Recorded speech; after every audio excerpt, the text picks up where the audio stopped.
आप देख रहे हैं वासुदेव ब्रेकिंग न्यूज़। जी, सहाफ़ी हैं हबीब अकरम साहब, इलेक्शन पर ये ज़बरदस्त तज़िया करते हैं। इलेक्शंस के सर्वे कंडक्ट करते हैं हुकूमत की जानिब से निचली अदालतों के ज़रिए।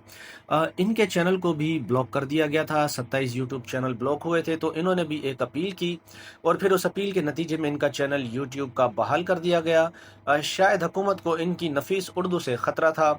ज़बरदस्त उर्दू में ये तबसरा करते हैं, वीलॉग्स बनाते हैं। इन्होंने एक तबसरा किया है एक और कि इमरान खान साहब तो जेल में हैं, लेकिन पूरी दुनिया या पाकिस्तान में इमरान खान का जब तक ज़िक्र ना हो तो गुफ्तगू जो है वो मुकम्मल नहीं होती। इमरान खान को हटाने के बाद इस हुकूमत ने ये दावा किया कि हमने मईशत में बेहतरी कर ली है। वो कहते हैं कि मईशत में बेहतरी क्या की, बल्कि उल्टा मईशत जो है वो इस वक्त पाकिस्तान की तजलीली का शिकार है, ऐसा कहना है। अब बाकी इस जो सियासत का ग्रोह है, यानी नवाज शरीफ और जरदारी साहब, इन लोगों को वो कहते हैं कि ये सियासी ग्रोह है।